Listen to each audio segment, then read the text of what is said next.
Hi everyone. I think maybe this is going to be easy for me since they have done all the scene setup and he already talked about me, so I'm not gonna introduce myself again. Um, I will carry on from where he stopped. Right. Okay. So the next part is we are still in line with what we do at UWC, and I'm going to start with this. Aspect of AI in post-harvest technology. And I'll give you very short overview of what that is about. Well, post-harvest technology is basically, okay, this is a picture of what, let me figure out first where, if I can point, not a chance, it's fine, we'll follow. Okay, this is a very brief overview of what I would refer to as post-harvest technology, but basically it's the techniques and the methods that people use in industry to preserve the quality of food after it's been harvested. Let's maybe stick to one aspect, maybe fresh produce, fruits and vegetables, to make things simpler. So there are many things that happen to food after it's been harvested, and from the minute it's harvested, whether using machines or hands, the handling.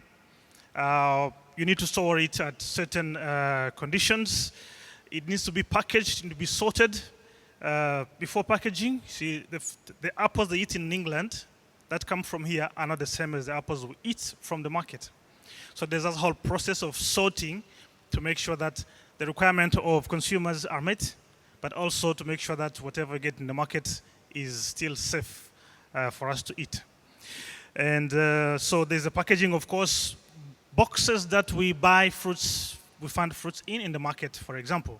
There's a lot of research going on behind it to make sure that the boxes are not only strong enough to handle the transportation, but also they can stand the cooling system in refrigerated transport, for example. And they have ventilation, so low airflow and all of that. So all of that also involves a lot of studies and the transportation itself. How do you maybe optimize routes, and how do you keep things cooled on the road and so on, and whether it's on the road or on aeroplanes or reefer containers at sea and so on. And there's a processing part where we try to maybe minimal processing, where you can take fruit and cut them. You sell them already cut maybe, or you peel it, maybe you sell seeds only. And there's also advanced processing that way you have made to add value, maybe to improve nutrition, and so on and so on. And then there is the retail, where they have their own storage, they have the display, and storage management, inventory management, and all of that. And then the consumer side as well. We are moving into another era where we even have smart homes and smart refrigerators and so on. But all of that is to make sure that what we consume is fit for our body, is safe and nutritious. And hopefully we don't waste or lose a lot for the sake of the environment and management of other resources and so on. So all this whole journey of the food, from where it's produced to where it's consumed, where it's disposed of, there's a whole process that involves data capture, data management from stage to stage, and people use data depending on maybe the abilities they have, the access to resources or technology, and so on and so on. But the fact is that we are moving towards the stage where everything is going to be really managed through data. From what I see, there's no escaping that. It's coming. We are headed that way. So that's the aspect, what I can say about the post-harvest technology. And we have at least 3 areas at UWC where we are focusing on, okay,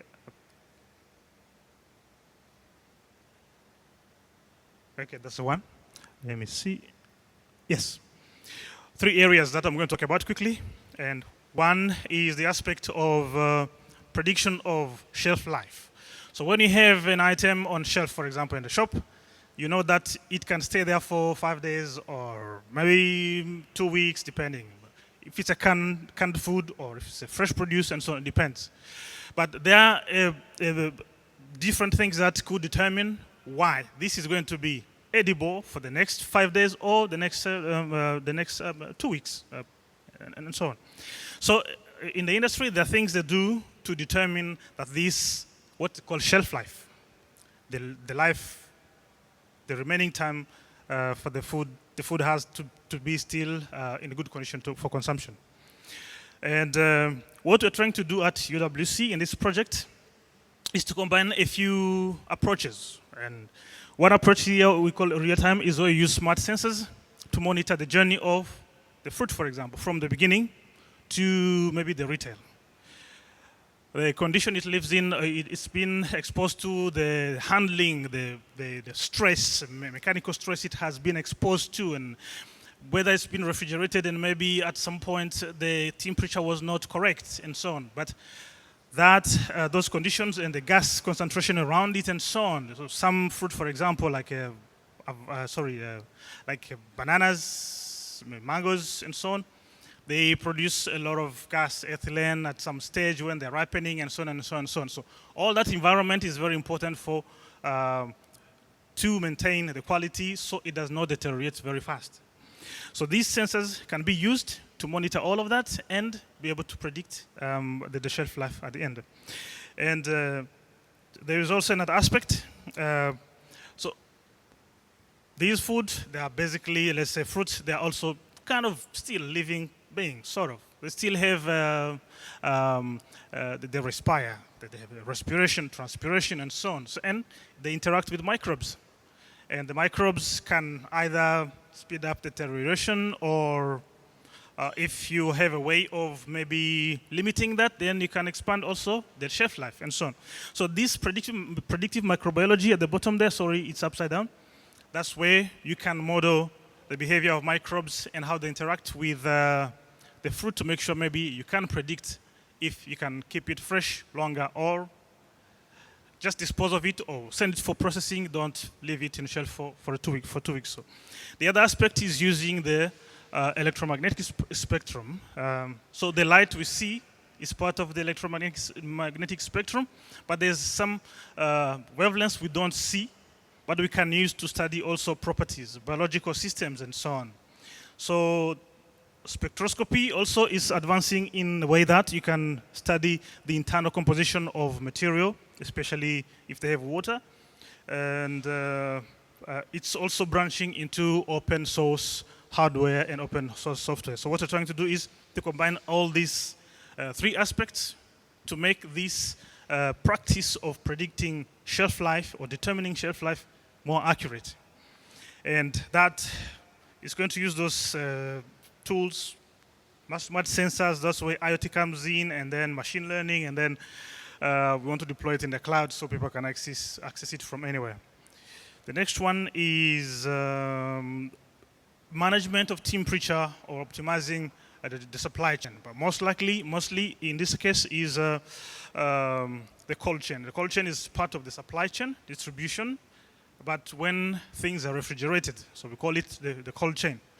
So there's a transport, there is a storage at the retail, there's storage at the pack house, and so on. All of that, we call it cold chain.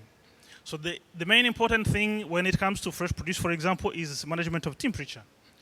And in our experience, what happens is that there are things you cannot avoid, like opening a container to offload at a retail, and also maybe load before you even transport them. Those things, they disrupt the regime, temperature regime. But the other things that could be due to maybe disruptions because of something malfunctioned.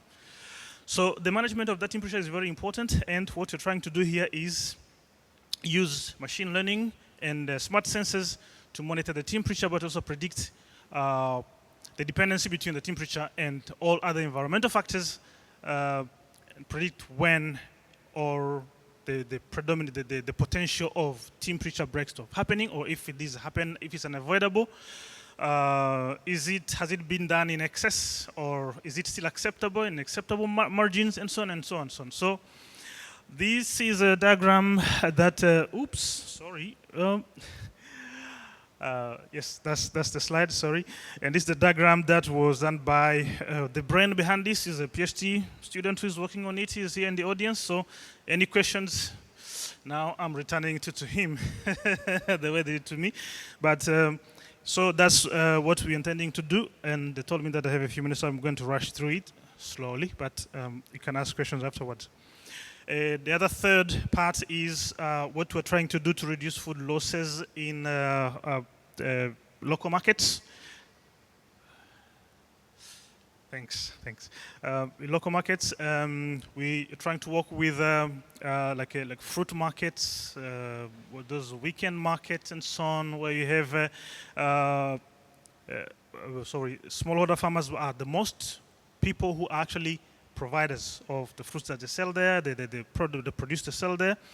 We're trying to map issues related to food loss and food waste along those value chains, and try to see what are the critical areas in those areas, and then try to build predictive models that can map and learn the behavior so that we can determine what are the areas where we should be focusing on to really find solutions to reduce food losses and waste. Okay, maybe I did not talk much about actually the numbers about food losses and waste, but they're a lot, they're significant, but the main problem is we don't have proper ways to capture the data at different stages, and mostly, we are not collaborating. That's one of the big problems, we're not collaborating. Okay, let's talk about a few opportunities of what we see, and I'll try to talk about opportunities here in terms of. Thanks, Kurt, for being my second eye or third eye. So I'm trying to contextualize these opportunities in terms of what's relevant to South Africa. But now, some of the things I'm going to talk about, they sound like they're relevant to maybe big companies, and some of them will try to make them basically relevant to maybe smallholder farmers and so on. But we can't forget that they're also smallholder farmers actually also work with big farms. So there's some people who cannot ship their produce, but they give them to big companies that ship, and then they ship it for them. So the usefulness of this can go both ways for big companies, exporters, and also smallholder farmers who work for them or don't work for them. So the one aspect is predictive forecasting, where basically artificial intelligence can really help in forecasting yields in the field, or it can also help in addressing issues of market demands and improve planning, and also reduce waste. Supply chain optimization, and I don't think I'm going to talk too much about this because through past examples, they've really gone through all these aspects. But these are the things that we realize that are quite relevant for the South African context. So sort of kind of revisiting these aspects. In supply chain, there are also issues about traceability. Clement mentioned things about blockchain and so on, managing data through that. It can be done with that, and then inventory management, route optimization is still the aspects that where AI is very relevant. It can improve the way things are being done currently. Real-time monitoring, of course, of food quality and safety standards is some things we're trying to do, and it's being done at a certain level. And if certain companies can afford investment into those areas, and others they cannot afford the investment in those areas as well. There are issues that are very specific for South Africa and maybe African continent, on some areas also the world. The issues about climate change, and AI can play a very important role in the issues of climate modeling and to also help farmers adapt to the changing weather conditions. And we talked about some projects in the Global South, but one of the available data sets in those projects is data on climate, related to climate change, satellite data. And It's a little bit better organized. Even in South Africa, the data on the weather data and the climate, I think they do it in ARC, Agricultural Research Council. It's much better than many other areas when you talk about food systems. So but that stage of exploiting to the level where we can do advanced predictive or predictive modeling, we are not there yet. But the data is, some of the good data is available in that area, unlike the other areas. Now, there are issues we found in the farms, for example, managing resources like water and monitoring crop health and managing infestations and so on. I know that we apply pesticides. Some people try to adopt some agroecology approaches, maybe especially organic farmers and so on. Some plants attract other plants, certain insects that eat other bad insects, or some plants, they can also chase some insects because maybe they produce some kind of scent that other insects don't like. So people know about those practices, but not everybody knows about those practices. So could we have some kind of database or tools that can give people access to that kind of information? It's very possible, and artificial intelligence can help us summarize that kind of data and make it available on the apps. Access to market information is also a problem. I know that I had a chance last year that visit a few farms through Western Cape, Mpumalanga and KZN, and some of the issues that we found with my collaborators is that this issue of access to markets. You find cooperatives in the same area. Some of them are well sorted. They have access to the market. They can sell their things. The others is a big problem. Sometimes also it's just you can sell maybe a part of your produce to a certain maybe class of people, but you can't sell the other, or you can't sell it to the people you want to sell it to.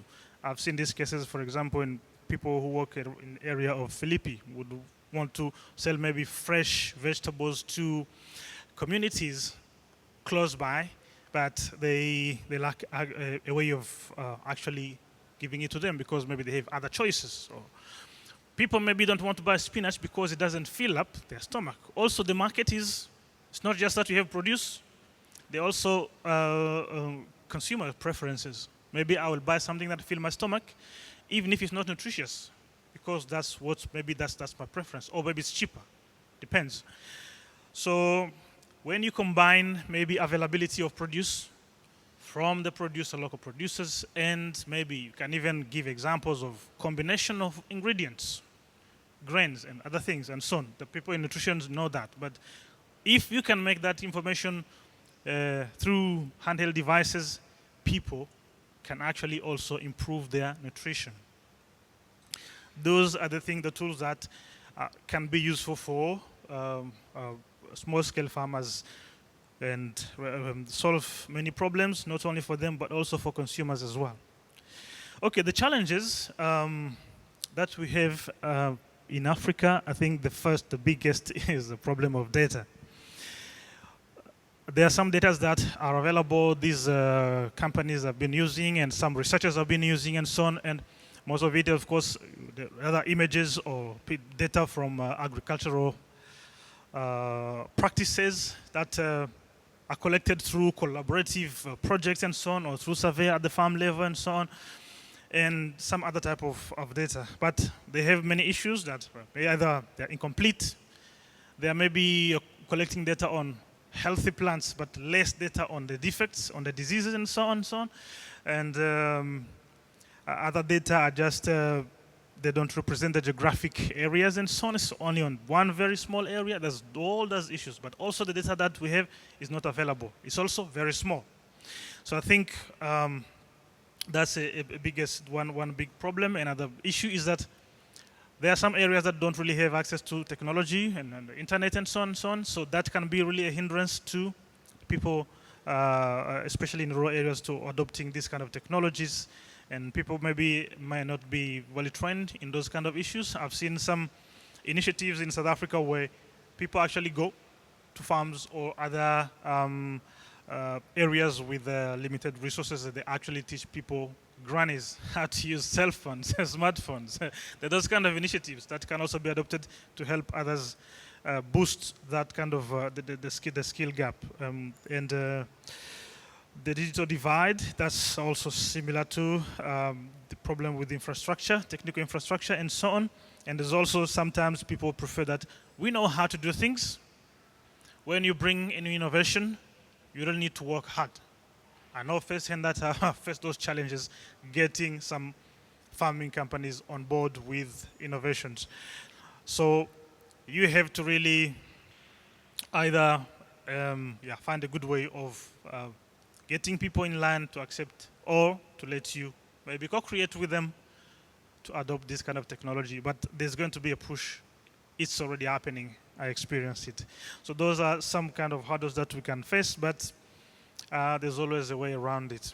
Okay, let's maybe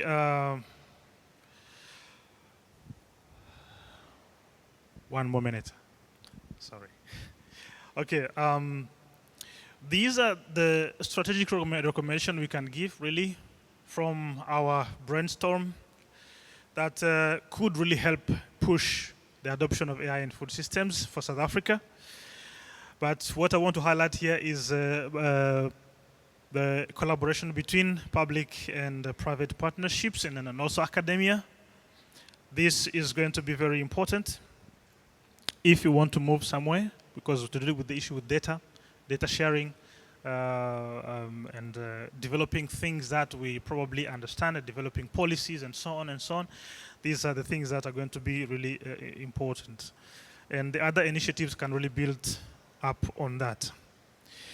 Okay, these are the summary, basically, of what we can say in conclusion, that AI can help us in many ways in food systems. So it's not just something that is going to take our jobs, but it's actually a tool that can help a lot in many ways, and especially in the food systems. And all the other things, jargons here, are basically technical things, but because of the time, we just talk more. Thank you.